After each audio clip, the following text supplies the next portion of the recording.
AI is about to make the smartest person in the room completely irrelevant. Not because intelligence doesn't matter, but because intelligence is no longer rare. Any person on the planet can now access the exact same knowledge, the same analysis for free. The playing field has been completely leveled. So the question becomes, if everyone has access to the same intelligence, what actually separates the people who win? 3 years ago, I was a 22-year-old from Australia experimenting with ChatGPT. Since then, I've used AI to help scale my agency to over $20 million in revenue, sell over $5 million in digital products, and build a 30-person AI media and software company.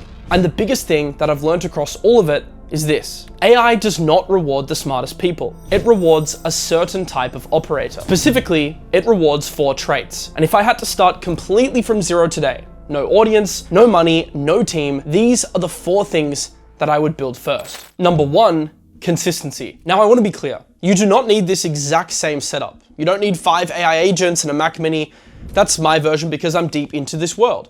Your version might be a single Claude project that you open every morning with a save prompt, or a ChatGPT custom GPT that runs your daily checklist.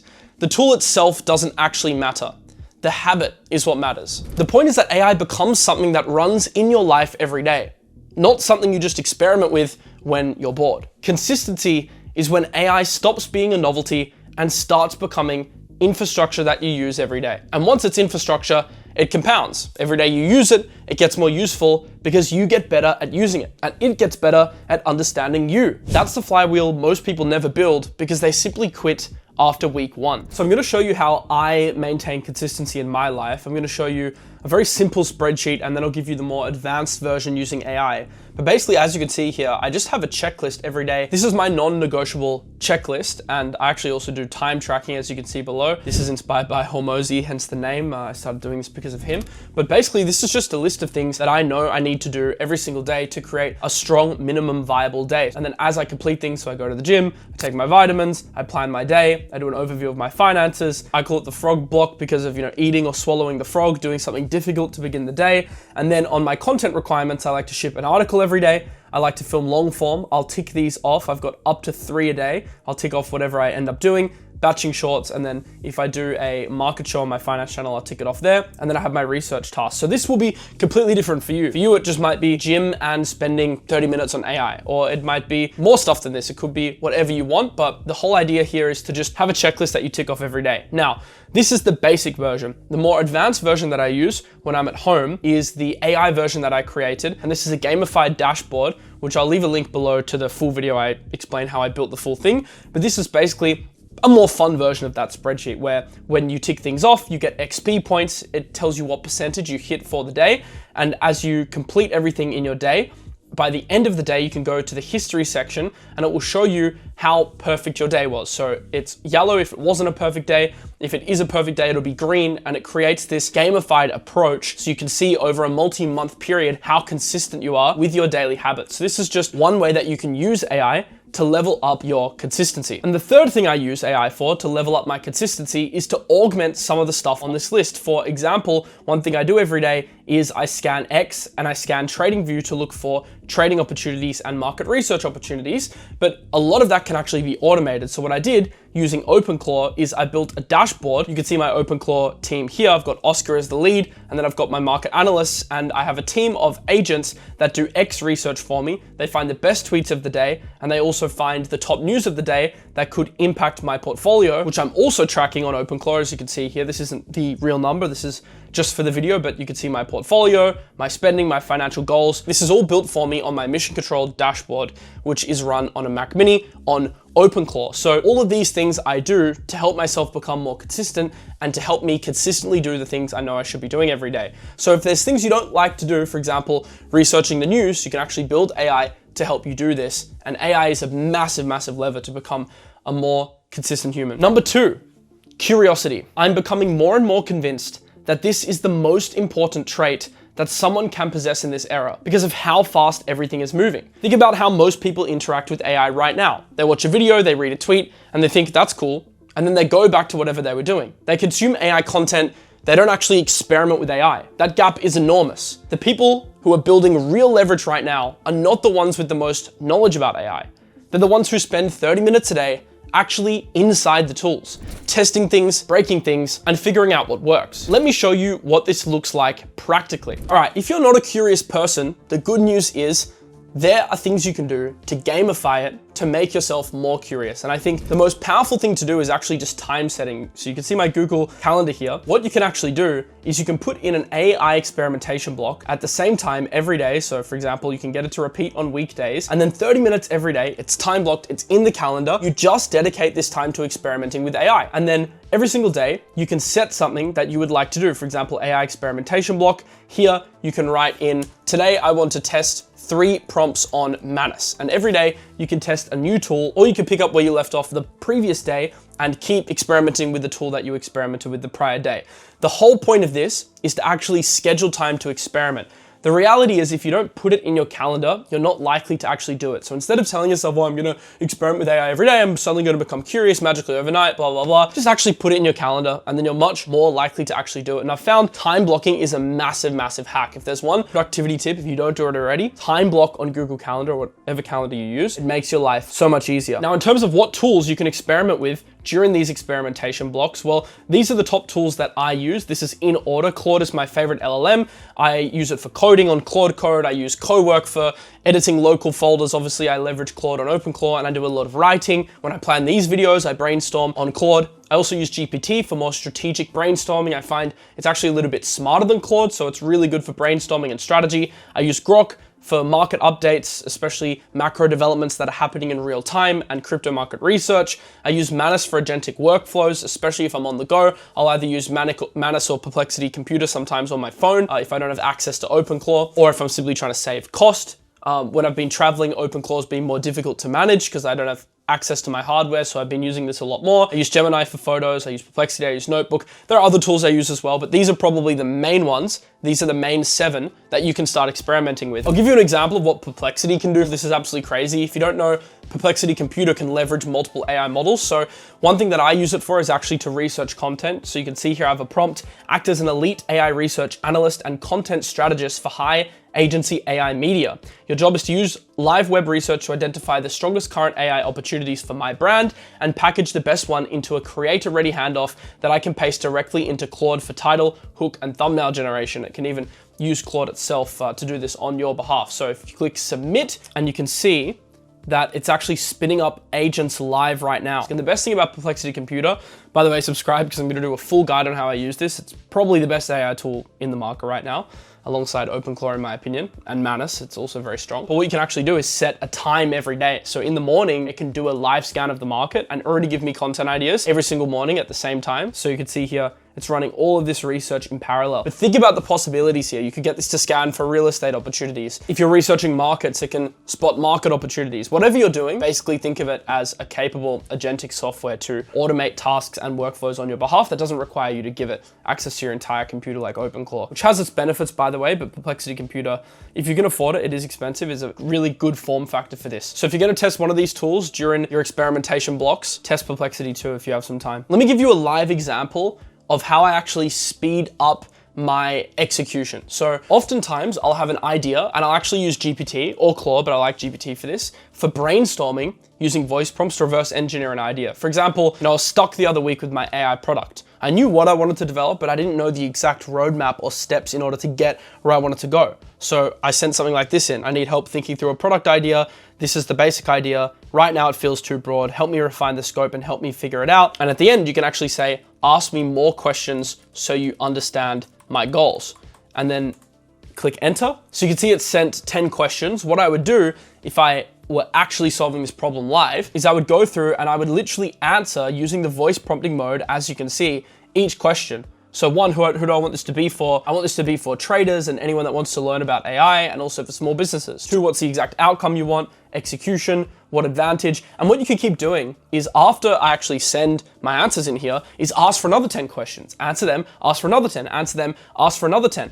By the end, what you're going to have is a fleshed out roadmap. Even if you had no idea what you wanted the roadmap to be at the start of the prompt, by the end, you'll have a very good idea of the steps needed to actually get there. So you see how a quick brainstorming session actually unlocked a real viable solution for just an idea. And this is where I think AI is the most useful. It helps reduce that lag time because humans like innately want to procrastinate. Like the hardest task for us is actually, especially if you have ADHD like me, is actually starting something. Like I find once I actually start something, it's not that hard. So what you want to do is reduce the friction of something, because like, oh, launching an AI product or building an AI product, that sounds so difficult. It's such a big thing. So where AI comes in is it helps with just that first 10 minutes, just to help you flesh out the rest of the idea, which makes it more manageable. And if you split it up into bite-sized steps, then the entire thing actually seems achievable. And for me, that's really helped, especially with these big daunting things. It's really helped even for basic things, you know, like not just product launches, but simple things like, oh, I need to go shopping. I know it sounds, you know, like a small example, but literally that can cause mental fatigue, and you can work out the stores you're going to ahead of time and the routes that you'll take. Like I did this the other day when I was traveling, and I just try and break down things that are just slightly unknown and make them known, and AI can really help you do that. And what I actually do is, let's go back to the product example for a second, is I have a CRM on Notion, which tracks all of my tasks. You can see the categories I have, mental load today, time sensitive, later this week, etc. And when I enter a task, so it might say, you know, create MVP of product, copy the response. So I asked it to create a 5-step plan to help me launch my product, assuming I've already done all the voice prompts. You can see 1, 2, 3, 4, 5. I copy that in, and I put it into the Notion. So now it's actually logged. So instead of having it all across different chats, I've actually logged it into my Notion, and now I have the step-by-step plan here. You can go a step further, and you can actually, on Notion, there's an option to create subtasks, or what you could also do is add a checklist, like a to-do list, to actually break down step 1, step 2, and step 3, to break down a big task into mini tasks. So as you go along, you can tick off the mini tasks to finish the bigger task that you can then mark as done. So this is something I'll do a lot. I'll take tasks, I'll brainstorm them, I'll reverse engineer them, and then I will add my thought process based on the final output to Notion. I'll track it in a CRM, and then I'll have next tasks. And then something you can even do as an add-on is actually use Notion agents. They can automatically summarize all of the blockers and all of the pending tasks. Or I also do this, you can use OpenClaw to scan your Notion every day and tell you the pending items or the blocked items. Once you have data, and once you have a good data capturing system like Notion or Google Sheets, then you can use AI to represent that data in a more gamified or a more convenient way. Here's why this matters so much right now. We're still in the early phase of AI, where the tools are changing every week. The gap between someone who tested a tool 3 months ago and someone discovering it today is massive. 3 months of compounded experimentation gives you pattern recognition that no tutorial can replace. You start seeing use cases that other people miss. You start combining tools in ways that aren't obvious. You develop intuition, and that intuition becomes your edge. Not because you're smarter, but simply because you've done more reps. Most people watch AI content, but very few actually experiment with AI. Be the person who's genuinely curious and experiments. So let me pull back for a second, because I think this is the most important thing I can say in this video. AI will not automatically make you exceptional. What it will do is amplify the traits that you already have. If you're consistent, AI compounds you. If you're curious, AI rewards you. If you move fast, AI accelerates you.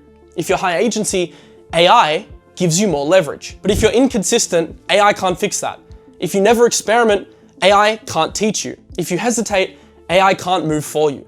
If you wait for permission, AI can't give you agency. AI is flattening the knowledge gap, but it's also widening the behavior gap. This is the real divide happening right now, and it's only going to get wider. And that's why I started this channel, to ensure that you're on the right side of this divide. So if you want to see more of the real systems behind all of this, how I run my real business with the actual workflows, the agent setups, and the operating systems that I use every day, that's what the channel is built for. So subscribe for the practical guides, not just the theory.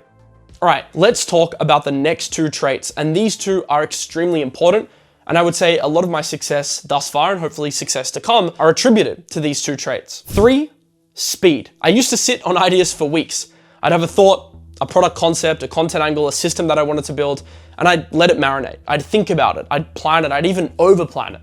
I'd wait until I had enough time to do it properly. And most of the time, the idea would end up dying. Not because it was bad, but because the gap between having the idea and actually doing something about it was simply too long. AI changed that for me completely, because now the gap between an idea and my first action is minutes, not weeks. Let me show you what I mean. That entire process, from a half-formed thought to a structured plan with clear next steps logged into my system, took less than 5 minutes. Before AI, that would have been a week of thinking, a meeting with my team, and planning a document that might never get finished or used. And here's the thing about speed that most people miss. Speed is not about being reckless. It's about increasing your number of attempts. The faster you can go from first idea to first action, the more ideas that you can test, the more you can iterate, the faster that you can find out the ones that actually work. It's all about the speed of iteration.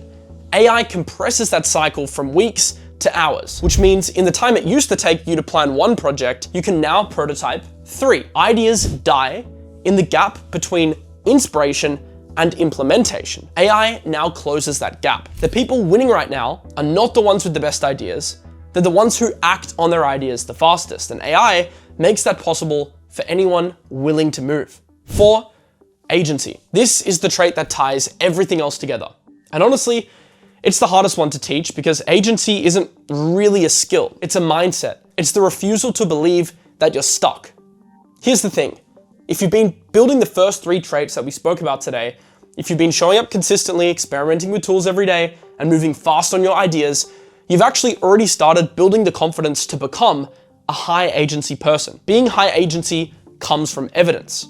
When you've seen yourself solve problems with AI over and over, you stop believing you're stuck and you start building confidence in yourself. And that momentum only compounds. Let me show you what this looks like in practice. Agency is often about just starting something and acting quickly. So for example, you might have thoughts about building a custom dashboard for yourself or creating a finance tracker for yourself. So instead of procrastinating it, just do it. Get into Claude, as you can see in front of you. Here, I want to build a custom dashboard for my business that tracks content, performance, revenue, and daily habits, but I don't have a developer, so list the constraints, and I don't know how to code. What are my realistic options? What's the fastest path? What can I build this week with tools that already exist? So I can select Opus 4.6, which is my favorite model. It's the smartest model on Claude, and I can click enter, and it's going to help me actually figure out this problem. Being high agency is really about not letting problems get in your way. It's about finding a way to get rid of the excuses and just brute force through a problem. And the best thing is now we have AI to help us do exactly that. So you can see here, it's helping me find out the exact path. And of course I could voice prompt and I could go even deeper and work out the exact roadmap. And as I showed you before in the last section of the video, I can then put it into Notion and break it down into subtasks. So AI can actually make things practical. And then if some of the subtasks can be completed by AI, then you can go and delegate your agents to do that. If you're on OpenClaw, it can automatically scan Notion and do this stuff on your behalf while you sleep. Make sure you subscribe because I'm doing more guides on OpenClaw. I put out my first guide and we're doing many more now. Or you could do it on Perplexity or Manus and have an agent automatically doing some of those subtasks. The only downside is you lose a bit of automation doing it that way, but you gain a bit more security and convenience as well. Here's what separates high agency people from everyone else. It's not that they have fewer constraints, it's that they respond to those constraints differently. Low agency people use AI for answers. They type a question, they get a response, and they stop there. High agency people use AI for options. They describe their situation, their constraints, their resources, and they ask, what are my paths forward? What are my next steps? And how can I implement them? Then they pick one and they move. That's it. That is the entire difference. Agency is the refusal to treat a constraint like a conclusion. Because before AI, being stuck often meant that you were genuinely stuck. You needed money, a team, or a skill that you didn't have. Now, most of those walls have doors. AI can code for you. AI can research for you. AI can plan for you. AI can build a first version of a product for you. It can help you unblock a problem that was previously blocked. The question is no longer, can I do this? The question is, will I? So if I had to start from zero today, with no audience, no revenue, and no team, I would not spend my time trying to become the smartest person in the room. I would spend my time becoming the kind of person that AI is most useful to. I would build a daily system so AI has something to compound. I would book time every day to experiment so I develop real intuition. I would capture every idea, and the moment it hits, I would use AI to turn it into action before the motivation fades. And every time I hit a wall, I would open up a chat window and ask, what are my options? Because over the next decade, the biggest gap is not going to be intelligence. It's going to be the gap between people who show up and people who don't, between people who experiment and people who consume, between people who move and people who hesitate, and between people who solve problems and people who wait for someone else to solve them. AI is making knowledge cheap. The new moat is behavior.